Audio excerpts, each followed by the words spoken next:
Aló, muy buenos días con todos. ¿Cómo se encuentran el día de hoy? Hola Juan Carlos, buen día. Carlos, Todo bien, Carlos, gracias. Buenos Carlitos, ¿qué días. más? Juan Carlos. Juan Carlos, buen día. Hola, buen día, ¿cómo están? ¿Qué tal les ha tratado el examen? Ojalá bien, Chévere, full memoria. ojalá bien. Ya empecé a calificar y pues sí, no estaba muy complicado, la verdad. Y creo que era, como les decía, más de conceptos, ¿no? Entonces, no creo que les vaya mal. Espero que les vaya bien. Los pocos que alcancé a calificar, pues les fue bien, ¿no? Ya voy a también a mirar lo de las tareas y hay una tarea para mañana, ¿sí? La decidí aplazar para pasado mañana, No, para no tiene que, instrucciones. sí, está en Sí, justo eso iba a decir. está en la carpeta las instrucciones. Es Y que era porque esta mañana no estaba. ah, no sé por qué, no sé si Revísale. ya cambió, pero antes no estaban Sí. saliendo las instrucciones. Salía la carpeta, pero no. Sí, yo chequé ayer y no está, pero ahorita ya está. No, sí está la No, carta. no, debe estar, sí, Sí, sí, ya está. lo actualicé hoy en la mañana, no se Ajá. preocupe. Sí, ya Sí, está. ¿Nos podrías dar hasta el domingo, Juan Carlos, por favor? sí, no hay ningún inconveniente. Sin embargo, pues es Gracias. Ah, corta, sí, ahorita ya salió. no es mucha la complicación, es calcular las cargas de un puente real, ¿sí? Que está en Colombia. Entonces, bueno, no es tan complejo, pero pues ahí para que vayan viendo cómo se hace. ¿Listo? El día de hoy, por cierto, Juan Carlos, una pregunta. dime, te estoy escuchando, voy a traer la Ya. tablet, dame, y yo te escucho. O sea, en la tarea dice que hay un puente con unos planos, pero en la carpeta de la tarea no está el No están puente, los planos. no están los planos. No friegues. ¿En serio? Ujú. Ya reviso entonces. Esa carpeta, yo no sé por qué siempre tiene como un poco de problemas, pero déjeme, le chequeo ya. Ya. Bueno, em, hoy vamos a hablar acerca de algo que es supremamente importante, más que todo por el hecho de que es un cambio bastante fuerte a lo que es el diseño tradicional que hemos venido haciendo en hormigón. ¿Listo? Que es puntualmente algo acerca de las combinaciones, factores de carga y otras cosas que son relacionadas específicamente a la parte de la temperatura y lo que son los efectos que ustedes aprenden en su clase con Fernando de hormigón pretensado, donde ustedes pues ya sabrán que todo eso se basa mucho en controlar los esfuerzos en el hormigón, ¿no? Que no sobrepasen un límite y lograr así el equilibrio, aprovechando la ventaja de disminuir las tensiones en el hormigón, que es la parte a la cual son más débiles, ¿no? Entonces vamos a hablar un poco de eso ya para como finalizar esta sección de lo que serían las cargas en puentes. ¿Listo? Entonces vamos a arrancar primero un poco con la parte... por cierto, ahorita están viendo mi pantalla. Debemos Wow. aquí atrás. Todavía no vemos nada. Denme un segundo ya. A ver.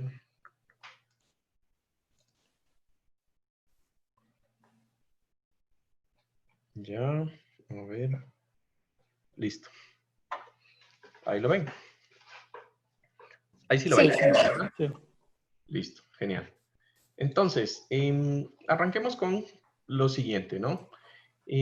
Prácticamente, una de las cosas pues, que nosotros debemos considerar cuando estamos diseñando puentes es el efecto que tiene la temperatura sobre el puente, ¿sí? Entonces, la temperatura, nosotros la vamos a definir como una carga de temperatura uniforme que tiene que ver, pues como su nombre lo indica, a que todo el puente se calienta o se enfría a la misma temperatura en todo punto. ¿Listo? Entonces, este concepto es un poco interesante porque desde el punto de vista físico de lo que nosotros aprendemos, o químico de pronto, donde hablábamos o donde aprendíamos la parte del balance de temperatura, pues nos decían que existe algo que se llama el equilibrio térmico, ¿no? ¿Qué es el equilibrio térmico? ¿Quién se acuerda qué es el equilibrio térmico?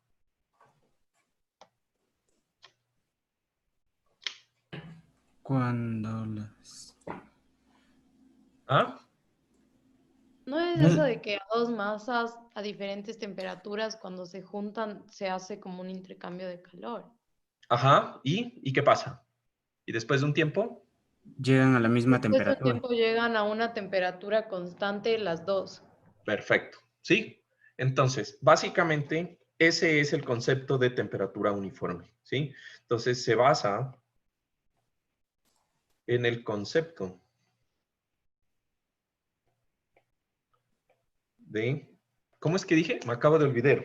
¿Cómo es que fue el concepto que dije? Me olvidé. Equilibrio térmico. Equilibrio térmico, gracias. Eso de trasnochar está complicado. El equilibrio térmico. Ya. ¿Listo? Se basa en el concepto de equilibrio térmico, en donde el puente y sus elementos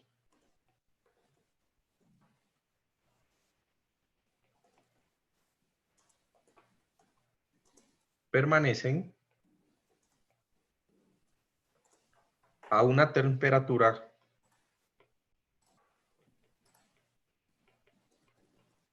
constante. ¿Listo? Entonces, aquí hay alguna cosa interesante y es algo que vamos a regresar un poco a nuestra clase de análisis estructural, porque sabemos que un elemento, ¿sí?, que sufre un aumento o disminución de temperatura, en este caso uniforme en todos los puntos, pues produce un alargamiento o un acortamiento. ¿Recuerdan esa parte, no? El problema no es tanto que ocurra el equilibrio térmico, ni es tampoco el efecto de que la estructura pues cambie de temperatura, porque es algo que va a suceder y no lo vamos a poder controlar. Y nosotros ya lo sabemos calcular, ¿sí?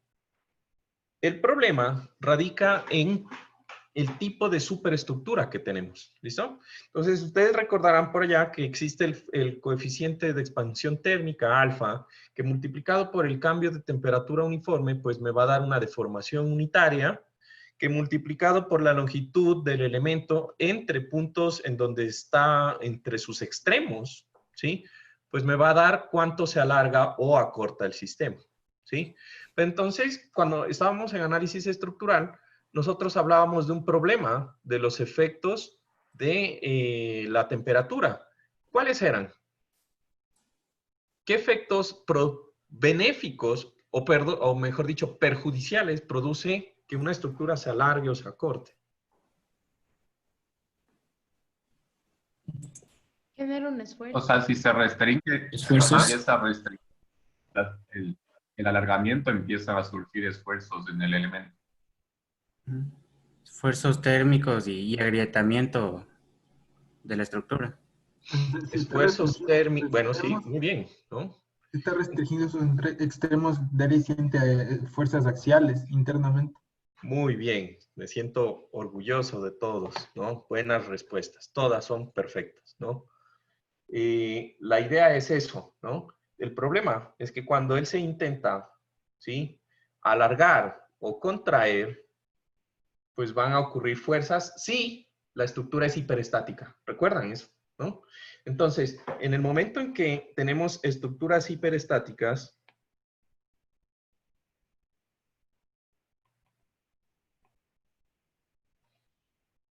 generan fuerzas internas. Yo no sé qué le pasa internas. ¿Le pasa algo a Moisés que se conecta, se desconecta? Moisés, ¿estás en clase? Sí, sí, No, ¿no? estoy aquí, sino que está fallando un poco el internet. Lo siento, Juan Carlos. No te preocupes. Pues más me preocupa que no tengas la clase, pero bueno, me avisas. Sí, ¿Ya? Bueno, entonces, en estructuras hiperestáticas generan fuerzas internas. En estructuras isostáticas, pues no pasa nada, ¿sí? Nosotros aprendimos por allá en análisis estructural que pues en estructuras isostáticas realmente no hay ningún inconveniente, ¿no? La estructura se acomoda y punto. El problema pues radica en que la mayoría de los puentes pues se construyen hiperestáticamente, ¿sí? O partes de sus elementos. Y ahí existen fuerzas de tensión o de compresión grandes en la estructura que hay que considerar debido a que pues, la estructura es una estructura supremamente grande. ¿Listo? Ahora, ¿cómo se calculan? Pues digamos que nosotros, por estar, por ejemplo, la estructura va a tener una temperatura de construcción y respecto a esa temperatura donde se fundió y donde quedaron las dimensiones iniciales de la estructura, pues la estructura va a empezar a fluctuar, dependiendo de si en la mañana le cae el sol, si en la tarde se enfría y toda esa parte. ¿Listo? Entonces, por acá nosotros tenemos, por ejemplo, cada código específico de puentes, lo que hace es decir, bueno, para la temperatura uniforme, usted va a considerar una variación de temperatura, ¿sí? Entonces, vamos a decir que dentro de la temperatura vamos a tener, dependiendo del sitio y del material, una variación de temperatura. Entonces, de la temperatura en costa, por ejemplo, esta es una tabla que la saqué del libro y por aquí tengo una tabla que está en el manual del Ashton. A ver, ¿dónde tengo tantas pantallas a la vez? ¿Sí? En donde ustedes se van a dar cuenta, pues, de que son conceptos. A la larga, pues, cada código dice, bueno, yo voy en clima moderado, voy a decir que la temperatura sube 17 grados o que puede caer hasta 22 grados en el sitio y punto, ¿no? Entonces ya hay tablas dependiendo de cada manual y pues lo que nosotros hacemos es con eso calcular la deformación y si la estructura es hiperestática, pues en SAP, en ETABS o pues el programa que se utiliza para puentes que se llama CSI Bridge, por cierto, si pueden buscarlo, no es requisito, pero pues los que son curiosos, el CSI Bridge tiene es mucho más fácil generar lo que son puentes en este programa y pues lo pueden comprar por internet, ustedes ya me entienden, ¿no? Y ya, y básicamente eso se puede hacer y calcular las fuerzas que yo tengo que considerar cuando tengamos esta carga. Y aquí no le puse temperatura uniforme, que vamos a llamar nosotros, se me olvidó ponerle la sigla, esto es TU, las siglas de TU, ¿listo? Así se llama la temperatura uniforme, ¿listo? En el código. Ahora, hay otra cosa que de pronto no muchos de ustedes lo vieron en clases, ¿no? De pronto algunos que vieron conmigo, dependiendo del semestre, lo vimos en análisis estructural 2, que es el gradiente de temperatura.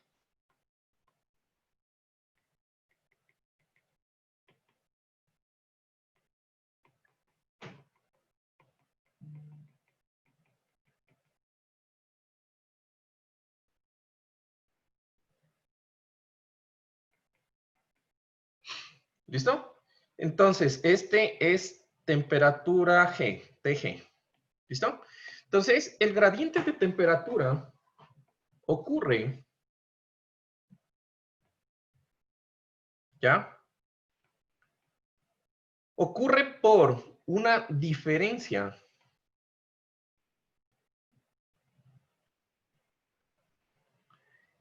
en la temperatura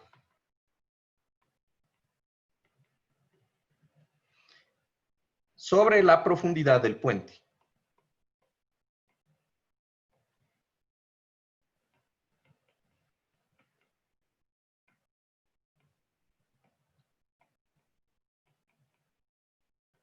¿Listo? ¿A qué me refiero? Pues bueno, es muy sencillo. Ustedes, no sé pues dónde estén, pero aquí se ve que está haciendo bastante sol. Por cierto, ya me hizo calor, voy a abrir la ventana. ¿Sí?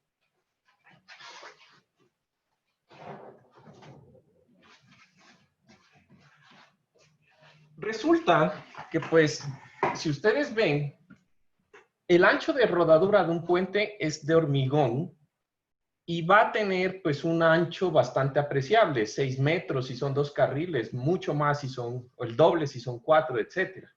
Lo que quiere decir que en la mañana el sol pega en una superficie supremamente grande y hace que se caliente, ¿sí? Entonces, si yo tengo, por ejemplo, si yo hiciera, ¿recuerdan los diagramas que nosotros tenemos de las viguitas que hacíamos en hormigón?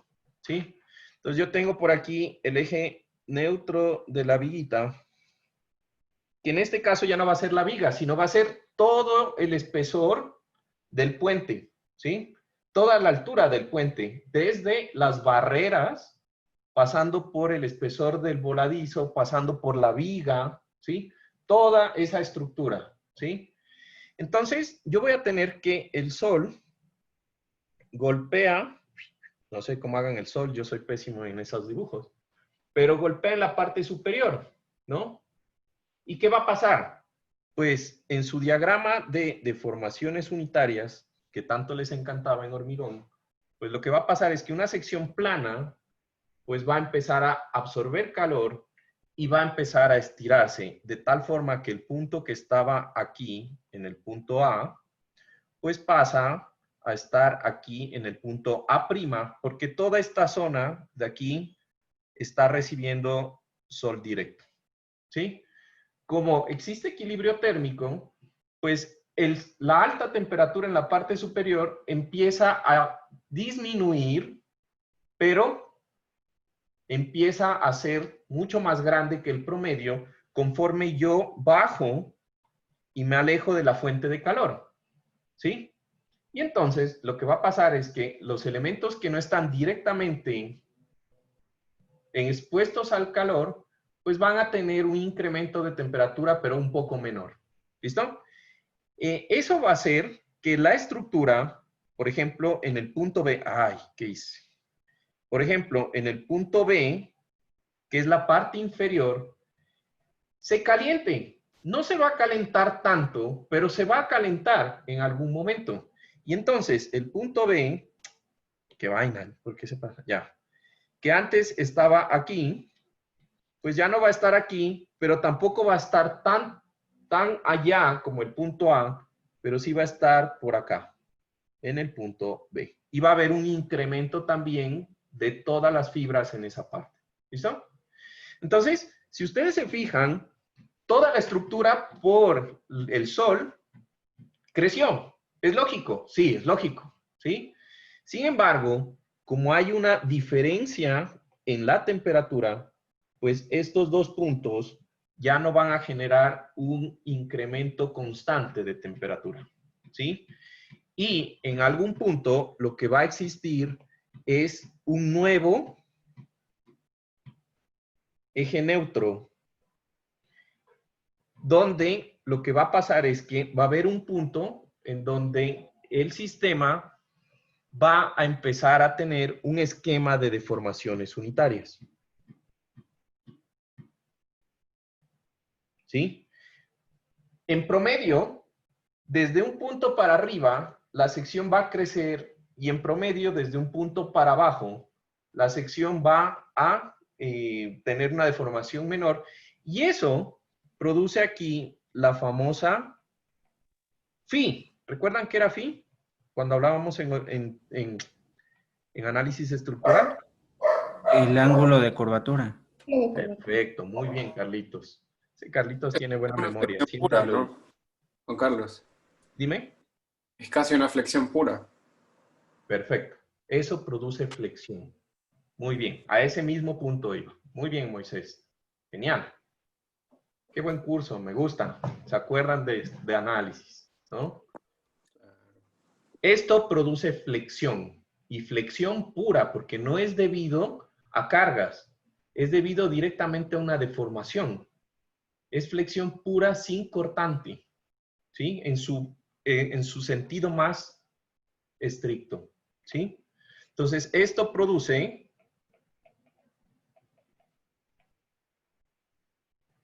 flexión pura.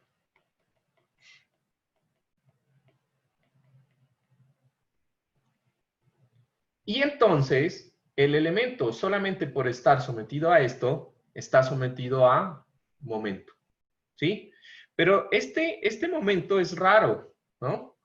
Porque si se fijan, el diagrama de deformaciones unitarias es al revés que el del hormigón que nosotros estudiábamos cuando mirábamos hormigón. Porque la parte superior se extiende y la parte inferior se acorta. ¿Estamos? Entonces, en vez de generar una flexión como la que siempre conocemos, es una flexión como un pretensado, es una flexión al revés, ¿sí?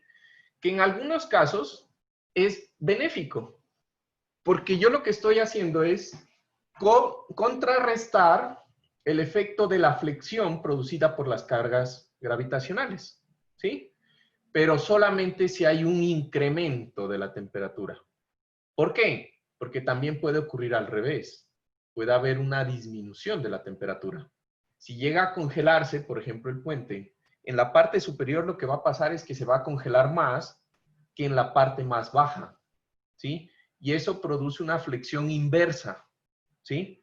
Y eso, en cambio, produce un momento que va a sumarse al momento positivo. ¿Se entiende ese concepto? Y en ese punto es un problema. ¿Listo? Entonces es algo, como los puentes son tan largos, de 20 metros, una pequeña curvatura produce un gran momento, ¿sí? Yo puedo estimar la curvatura y hay formas de, por medio de análisis estructural, pues estimar la curvatura de por estas variaciones de temperatura.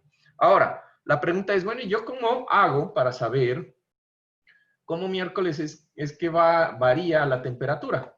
Pues bueno, el AASHTO ya se adelantó también a esa parte. Y lo que pasa es que nos da algo que se llaman los esquemas de distribución de temperaturas, ¿sí? Entonces, coge y nos dice, bueno, esto es tomado del AASHTO, en donde en el AASHTO, ya creo que hice una, sí, ya me di cuenta. A ver, dejen ver, por acá, pin. Así. ¿Listo? Entonces, él me dice, a la profundidad de la superestructura, supongamos que esta es tu profundidad de la subestructura, en la parte superior le vas a poner una temperatura T1.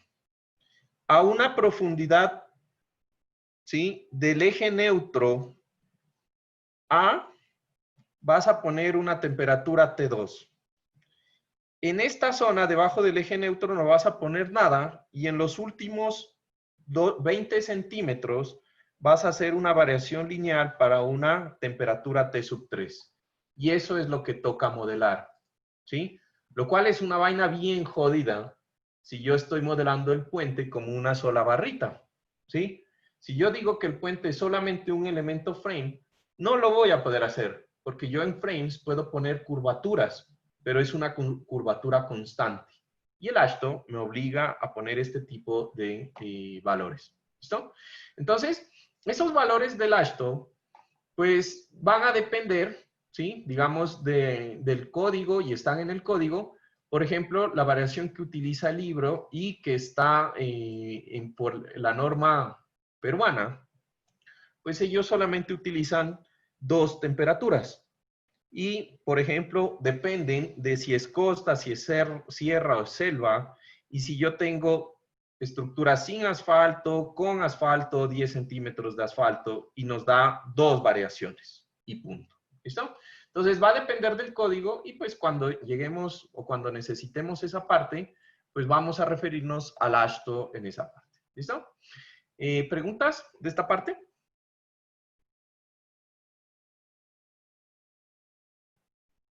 Sí, Bueno. yo tengo una pregunta. Ah, ya. Dime.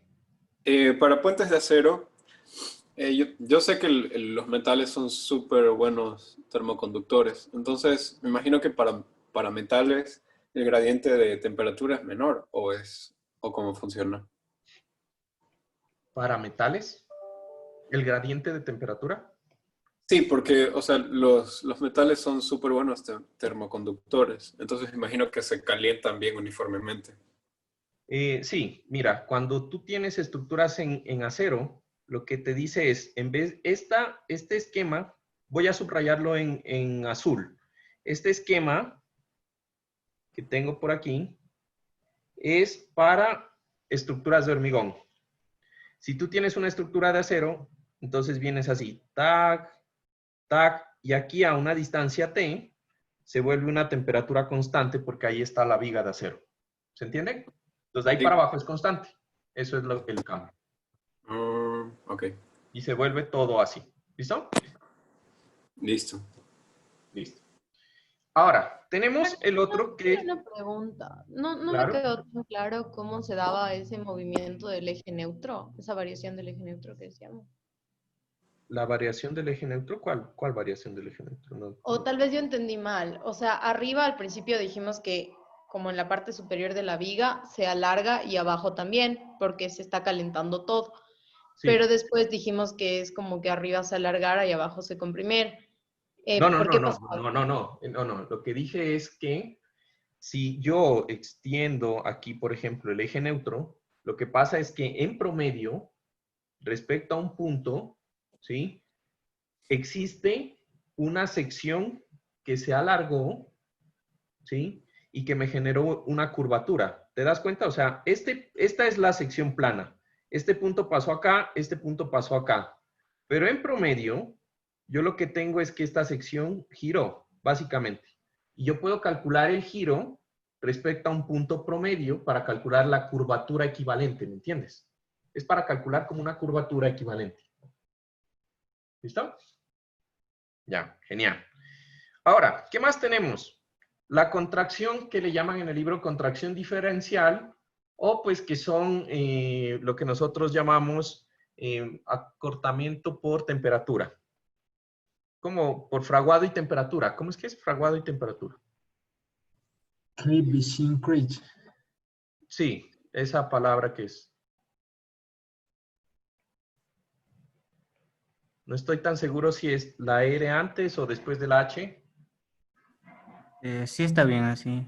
A ver. A ver, este no es.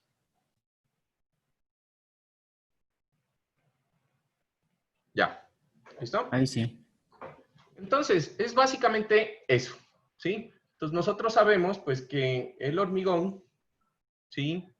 Nosotros debemos generarle cortes en el hormigón, porque pues no podríamos hacer un puente de 1,5 kilómetros sin hacer juntas de dilatación para que el hormigón por temperatura no se agriete, ¿sí?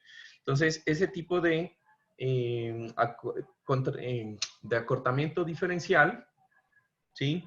Es debido, o mejor dicho, es para prevenir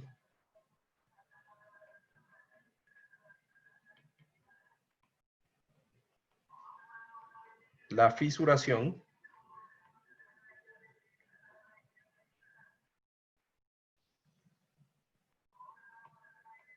del hormigón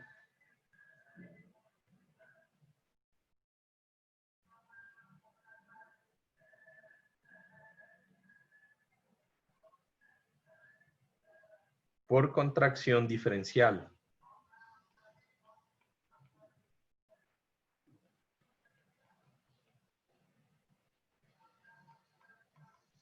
Entre materiales o edad del hormigón. ¿Listo? Entonces, ¿esto por qué es un problema? Básicamente porque, por ejemplo, en los puentes que tienen losas de hormigón sobre vigas de acero, pues el gradiente térmico es distinto, ¿sí? Entonces, si el acero se extiende más, que es lo que va a suceder, que el hormigón, pues lo va a fisurar. ¿Se entiende ese concepto, no? Si la viga de acero se extiende por una misma temperatura uniforme, pues la losa no va a tener la misma capacidad de tener de soportar esa deformación del acero. Y lo que va a pasar es que se va a agrietar, ¿sí? Entonces yo tengo que considerar esos cambios que están entre hormigones, entre materiales, en elementos de materiales diferentes, o también el mismo efecto ocurre en hormigones de edades distintas. Ustedes en hormigón por allá tuvieron que haber leído o les tuvieron que haber hablado acerca del comportamiento, ¿no? Cuando el hormigón es más viejo, ¿sí? Pues ya tiene menos humedad, menos agua, y pues se agrieta mucho más fácil, ¿sí? En ese tipo de situaciones. ¿Listo? Entonces, básicamente es esa parte, lo del hormigón, la contracción diferencial, ¿sí? De ahí tenemos algo que se llama el flujo plástico, o lo que también llamamos creep, que en la norma es CR, ¿sí? Entonces, esto es una deformación, ¿sí? Por carga sostenida en el tiempo. Principalmente en hormigón. Bueno, aquí antes de esto voy a poner principalmente afecta, ¿ya? Afecta elementos de hormigón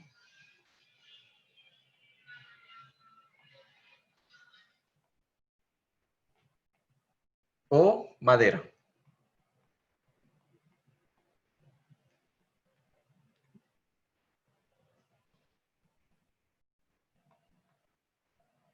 Elementos de hormigón o madera. ¿Listo? Entonces, ¿cuál es el problema del creep? Entonces, a modo de un pequeño recorderis, porque esto lo vieron en mecánica de materiales, ¿sí? Pues si yo tengo una línea de tiempo y aquí yo tengo una deformación en donde el tiempo está en años, pues en el año que yo construyo la estructura, pues la estructura va a tener una deformación inicial, que es una deformación que llamo elástica. Le voy a poner solamente elástico, ¿ya? Ustedes me entienden que es elástica. Madre. Bueno, ya le puse, ya. Entonces, apenas construí la estructura, pues en el año 0 arranca una deformación elástica. Pero ¿qué pasa? La estructura nunca deja de soportar el peso propio, ¿sí?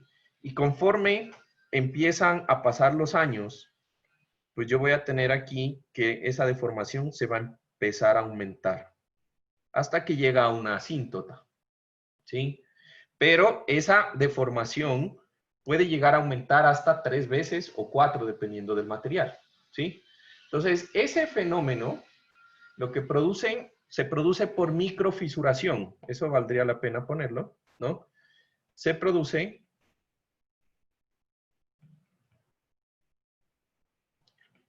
por microfisuración en el hormigón a compresión.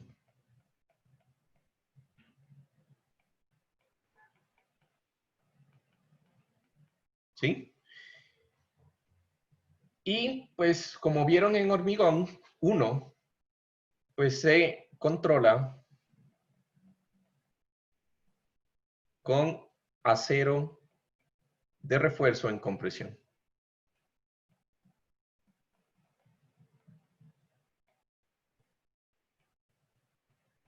¿Listo? Entonces, eso es el creep. Básicamente todos los elementos de hormigón están expuestos al creep, ¿sí? Es más, nosotros debemos chequear en edificios también este fenómeno, ¿sí? Solo que en edificios la norma me dice a mí que si yo cumplo unos peraltes mínimos, que están establecidos en las tablas del código del concreto, pues si yo cumplo un peralte mínimo para una luz, me puedo olvidar de esos fenómenos. Y tradicionalmente, pues nosotros les enseñamos siempre a cumplir esos mínimos de peralte, ¿sí? Porque el tratamiento o el cálculo del CRIP, pues sí es un poco complicado. ¿Listo? En puentes no hay cómo. En puentes hay que chequearlo, hay que mirar cómo se lo evalúa y hay que considerarlo en la parte del diseño. ¿Listo? De ahí tenemos lo que son los asentamientos.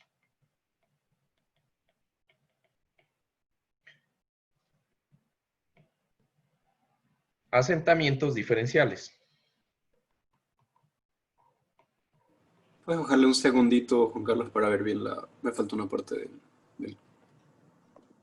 Ahí, por favor. Ahí está bien. ¿Sí? Que se conocen como CE. ¿Sí? Entonces, los asentamientos diferenciales yo creo que pues se presentan ellos solos, ¿no? Creo que ya los entendemos. Y pues se producen por un cambio en la rigidez del suelo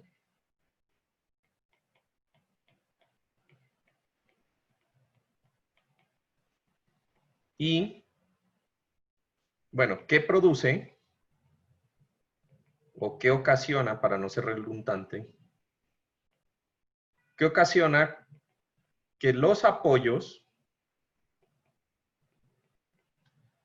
cambien en diferente magnitud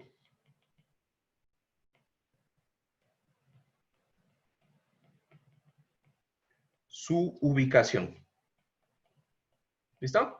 Entonces, yo creo que ya eso también lo hicimos en análisis estructural 1, donde calculábamos asentamientos y qué produce en una viguita simple que un apoyo se mueva y que sabemos que sin aplicar cargas adicionales, si un apoyo se mueve, ya toda la estructura empieza a soportar fricción y cortante, ¿no? Entonces, básicamente es ese mismo fenómeno, pero aplicado en puentes, y lo más común es que ocurra en puentes largos, ¿sí? Por lo mismo que nosotros hemos hablado acerca de la diferencia de longitud y de suelos y de rigidez que tenga un puente, ¿sí? Donde está cimentado, pues en puentes largos es muy común que ocurran asentamientos por la misma consolidación del suelo al estarse en suelos de baja calidad o de baja capacidad portante. ¿Listo? Entonces, es algo que debe mencionarse, que debe considerarse, porque puede incrementar enormemente, dependiendo del asentamiento, pues lo que son la distribución de fuerzas en el sistema. ¿Listo? Hay otro caso, hay otro fenómeno que causa asentamientos que no está ligado a lo que es el suelo. Pues digamos que sí, pero no es problema del suelo directamente. ¿Y qué son lo que ocurre en los ríos? ¿Recuerdan? ¿Qué pasa cuando el suelo se queda sin apoyo? Hay una palabra para eso. Socavar, socavación. Es perfecto. También se producen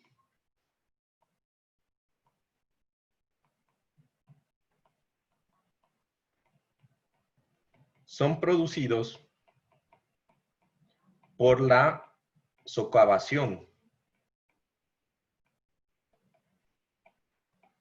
del material portante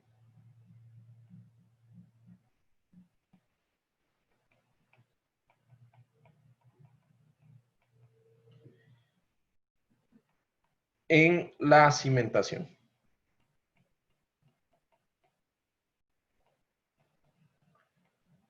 Cerca a cauces de ríos.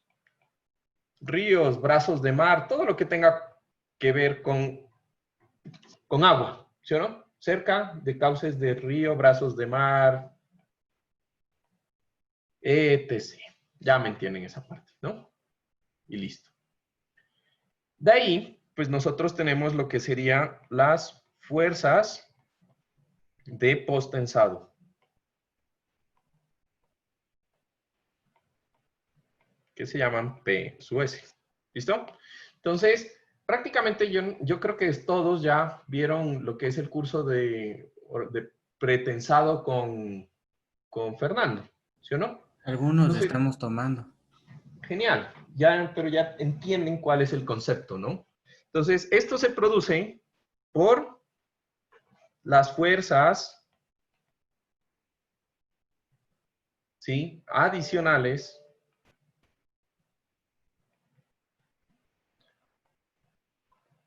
producto del postensionamiento de los cables.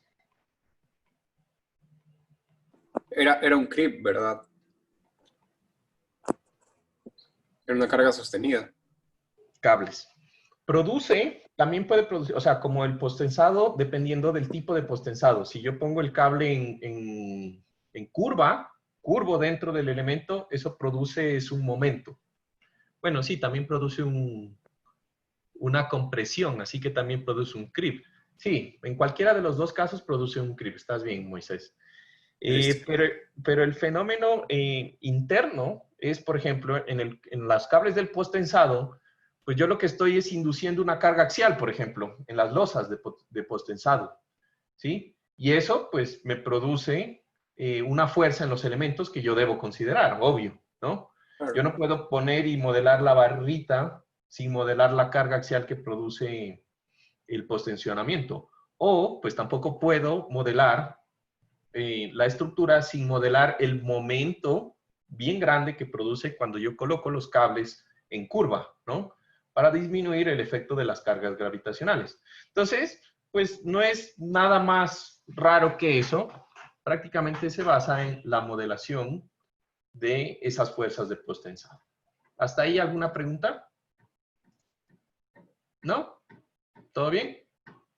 ¿Todo claro? ¿Crystal clear? Genial. Listo. Entonces, ahora vamos a hablar un poco acerca de los factores de carga y combinaciones.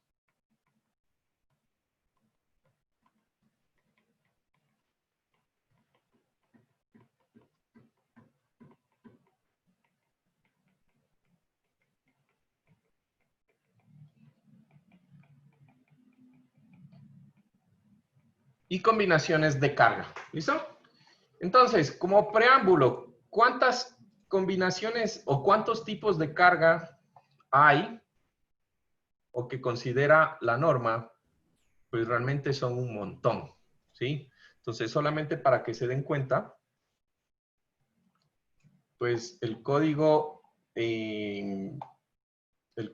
americano considera todo este poco de cargas, ¿sí?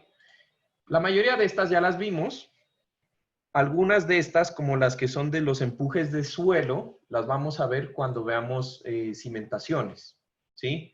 Pero son un montón y las pueden ir a mirar en el documento del código, ¿sí? No me interesa que las copien y están también ahí en el libro, ¿listo? Pero son un montón más de las que nosotros utilizamos para edificios, ¿sí? Pues porque los puentes tienen esa característica, ¿listo?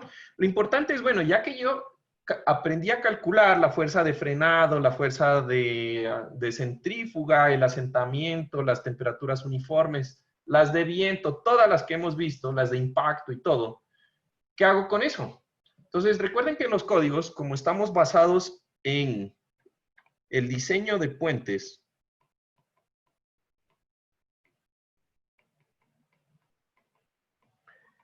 se basa en la metodología LRFD, ¿sí? Entonces, yo voy a tener unos factores de mayoración de carga y unos factores de reducción de resistencia. Pero en puentes tenemos adicional otros factores. ¿Listo?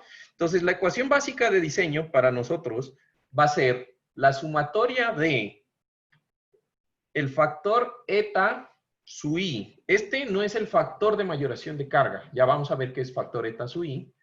Multiplicado por los factores gamma su i, que son los de mayoración de carga, ¿sí? Multiplicados por las cargas su i, que son todas este poco de cargas que tenemos.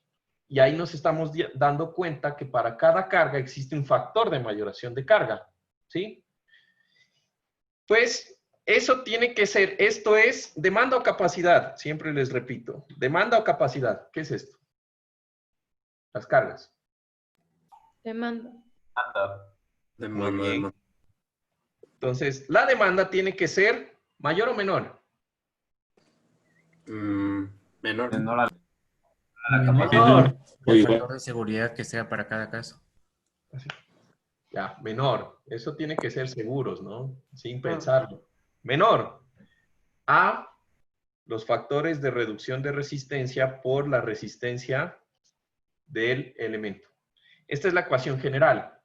Yo puedo sacar específicas para cortante, momento, axial, torsión, lo que sea, pero esta es la ecuación general. ¿Listo? Juan Carlos, una pregunta. Sí.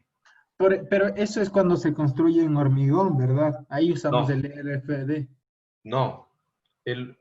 La metodología LRFD es una metodología de diseño independiente del material. Es un concepto. Es un concepto de... Es el método de mayoración de cargas, ¿verdad? Y resistencia. Y Sí. reducción de resistencia. Pero cuando se hace en aceros también se usa el ASD por Sí. capacidad. Sí. Ese es otro método. Pero en puentes nosotros utilizamos el diseño en acero del LRFD. Ah, ya. ¿Me entiendes? Porque Sí. hay diseño en acero con LRFD. ¿Sí? Pero ahí se mayoran las cargas sísmicas, en cambio, ¿verdad? Se mayoran todas las cargas. Ah, ya. Ya vamos a ver. El método del LRFD también hay en estructuras de acero. Funciona igual. Tienes unos factores phi. ¿Sí? Ah, ya. Y todo lo mismo. Pregunta. O sea, hay metodologías de diseño que te permiten aprovechar el rango inelástico de los materiales. Entonces, Sí. ¿eso no entra dentro del RFD o sí? No. Lo que pasa es que el LRFD, verás, estamos hablando de metodologías de diseño basado en fuerzas. Es el método LRFD. Nosotros ya tenemos ahorita, por ejemplo, metodologías de diseño basados en capacidad y basados en colapso. Esas son las últimas tendencias, ¿sí? Sin embargo, pues los códigos no van a la par del estado del arte, ¿sí? Entonces, el código, pues, si ustedes se ponen a mirar lo que está en el código, pues fue algo que se investigó hace 60 años, pero pues que se usa ahora. Y dentro de 10 años vamos a mirar lo que se investigó hace 50 metido en el código. ¿Me entienden? Entonces, es por eso que hay un chiste, ¿no? Si un ingeniero de sistemas y unos de civil se quedan congelados y despiertan después de 1000 años, ¿cuál va a tener trabajo? ¿Sí? Entonces, el chiste es el civil, ¿no? El de sistemas después de un año ya no sabe ni qué hay, ¿no? Pero nosotros, pues los materiales seguramente serán los mismos, ¿no? Pero bueno, listo. No quiere decir con esto que no les diga que sigan estudiando. Hay que seguir estudiando si son curiosos. Hay muchas cosas que hacer, ¿no? Que aprender y cosas que interesantes que ver, ¿no? Pero bueno, ¿listo? Entonces, esta es la ecuación de diseño. Ustedes se van a dar cuenta que en el LRFD, perdón, en el diseño basado en LRFD, nosotros en puentes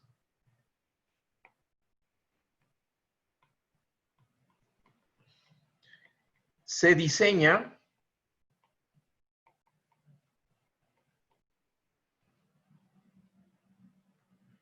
para 4 estados límites. ¿Sí? Que son resistencia,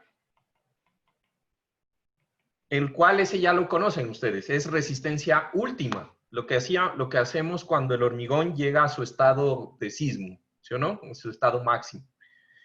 Tenemos también servicio, que eso también deberíamos chequear en estructuras convencionales, que son estructuras funcionando bajo niveles de carga normales, ¿sí?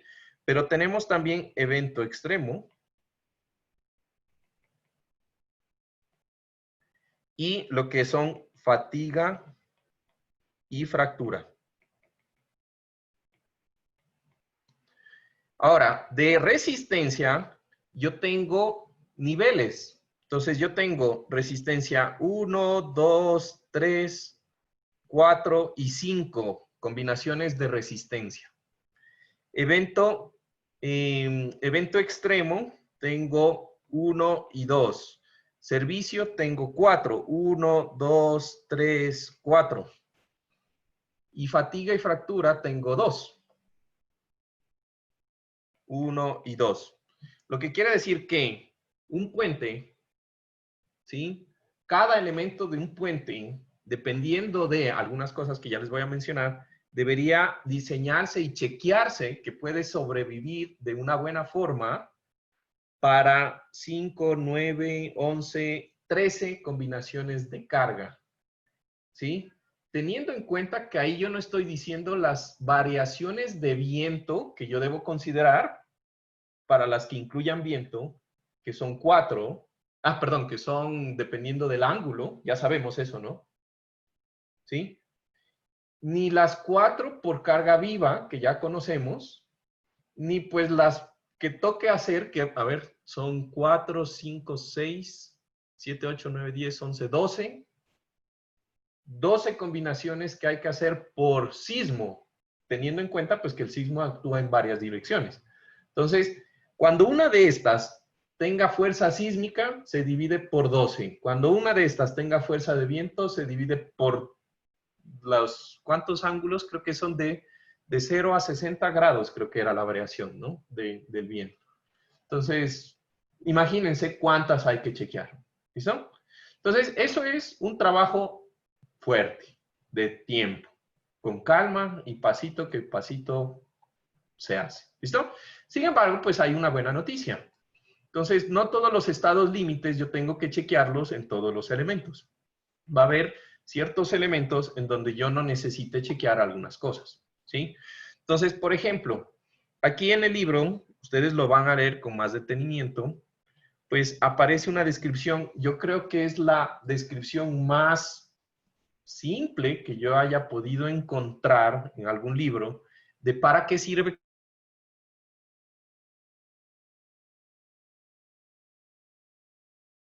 las combinaciones. Y yo tengo que, entonces, todos los elementos deberían cumplir todas estas, si cumplen, todas estas combinaciones de resistencia 1, 2 y 3, si cumplen lo que dice en estos párrafos mi estructura. Por ejemplo, las que usted no se salva nunca, nunca, es resistencia 1, evento extremo 1, servicio 1, fatiga 1. Esas son las básicas. No hay nada que hacer. Eso sí porque sí. ¿Listo? Entonces, todos los elementos deben cumplir esas 4 básicas. Sin embargo, por ejemplo, si yo veo resistencia 2, solamente los elementos de puentes que tengan vehículos especiales. ¿Sí? ¿Qué son vehículos especiales?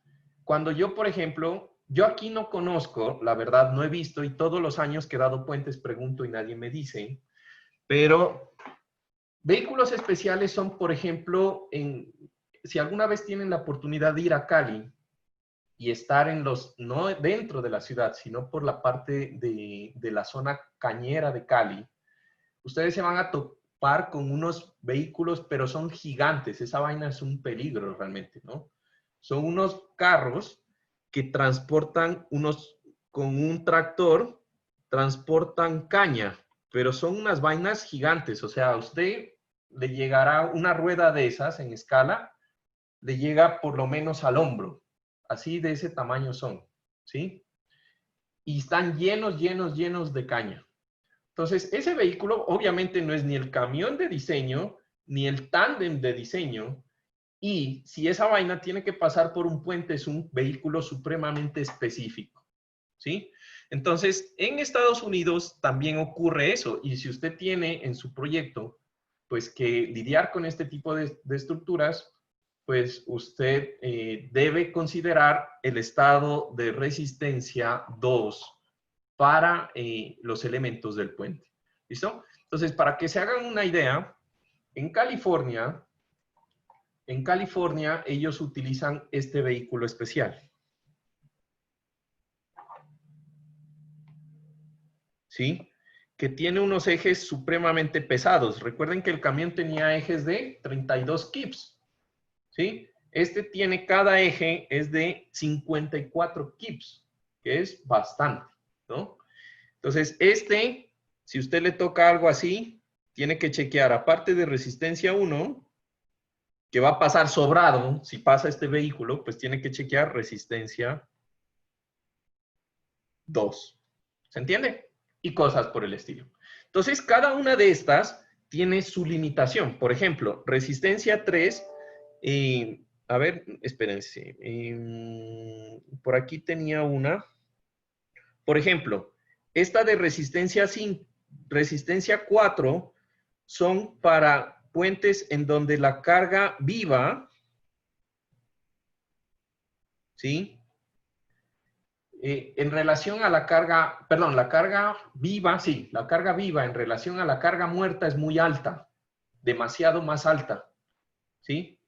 Entonces, chequeo resistencia 4, ahí hay unos índices.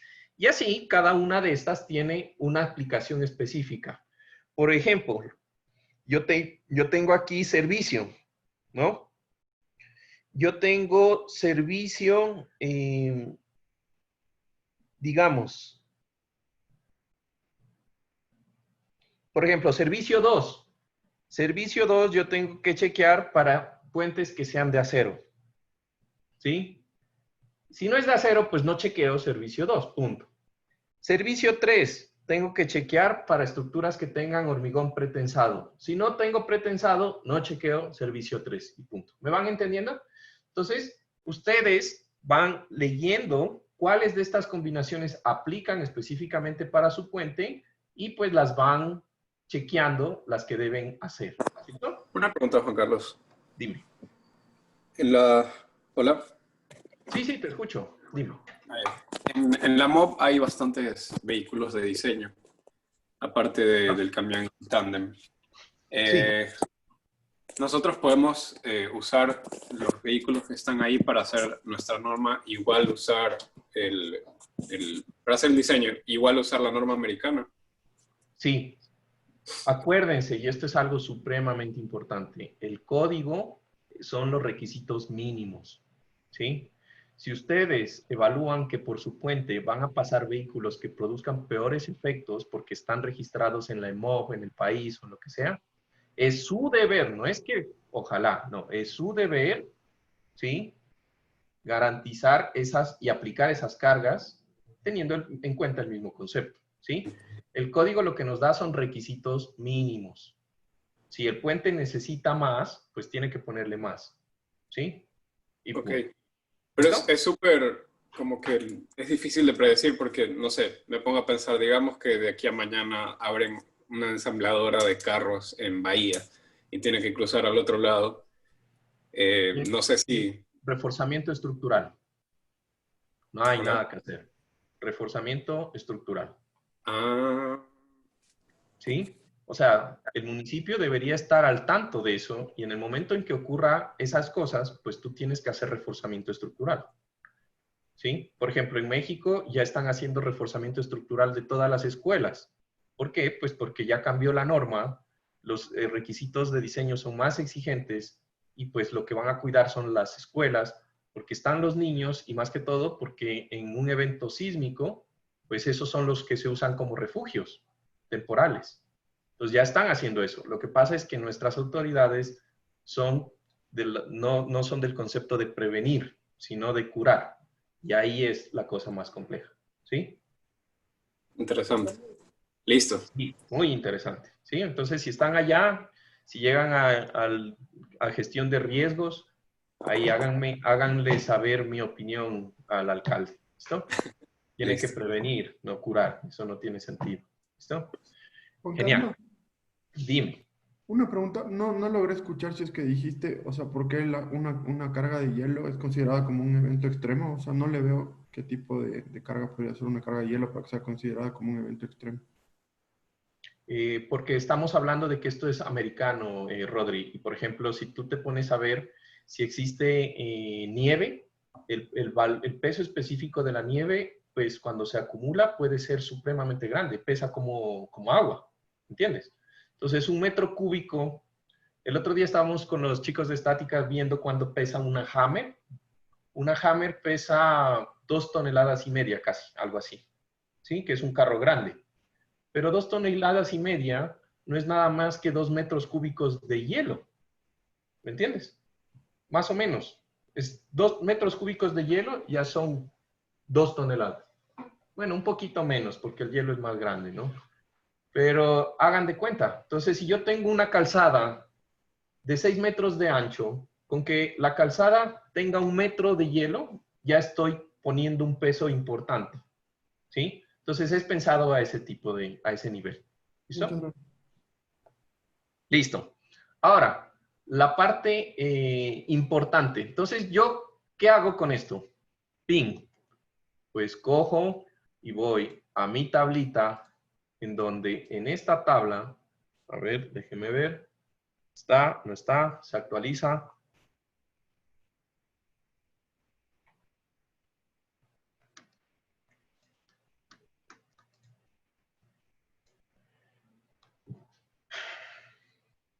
En donde cada columna representa un tipo de carga, de las que hemos visto, y algunas que pues todavía no hemos visto.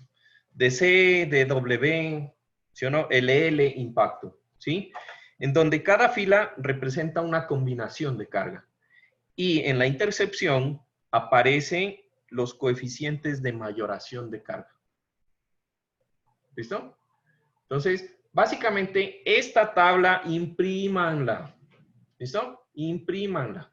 Ténganla ustedes ahí para el examen. Es requisito. Y ¿Cuál es el funciona número de fácil. la tabla, Juan Carlos? ¿Ah? ¿El número de la tabla? ¿Cuál es? ¿El nombre? Changos, ahí sí me hiciste pregunta de examen de sexto. No me Ahí lo está, sé ¿no? ahora. 6.2, Sí, ¿no? dice figura 6.2. No, pero esa es la figura. Esa es la de arriba. Ah, Esa es la figura 6.2 que saqué de un libro. bueno, ya le Pero métanse en la norma. Ahorita, pues, más que todo por cuestiones de tiempo, no me quisiera meter en esto, ¿ya? Igual está ahí en el libro. Si ustedes se fijan, también está en el libro. Creo que es la tabla 3411, según el libro, en el código del 2014. Tabla 3411. Y es la misma tabla. ¿Listo? Y ya, básicamente ustedes dicen, bueno, yo voy a diseñar para la combinación de resistencia 1. Y bueno, yo digo, resistencia 1, ¿qué cargas tengo? Pues tengo la carga de los componentes, resistencia 1. Tengo la carga de la superficie de rodadura y como estoy diseñando la superestructura, pues no tengo cargas de empujes de terreno. Tengo efecto del postensado porque está postensada la estructura y voy a mirar el efecto del creep y del acortamiento. Bueno, entonces para esa combinación de carga, todas estas que yo puse aquí tienen que multiplicarse por un factor gamma sub P. La carga viva, entonces yo tengo mi carga viva, es la carga viva vehicular más el impacto, tengo fuerzas centrífugas, tengo fuerzas de frenado, entonces todas estas fuerzas las multiplico por 1,75. Estoy considerando el viento, tengo fuerzas de temperatura uniforme o de gradiente, y bueno, y ahí se va sacando la combinación. ¿Se entiende cómo se saca la combinación? Y ya, ¿listo? Sí. Entonces, ya más que todo para que hagamos la parte asincrónica, quiero que por favor se lean lo que es el capítulo o la página del PDF 28 o la página 11,16, ¿sí? Acerca de lo que es el factor eta, ¿cómo se calcula? Les voy a dar aquí un abrebocas. Este es el factor eta. Se puede calcular como eta su R, eta su D o eta su I. O el factor eta de la combinación. ¿Se acuerdan que arriba les decía que la combinación era eta multiplicado por? ¿Sí? Entonces, este eta se puede calcular como la multiplicación de los individuales o puede ser como el inverso.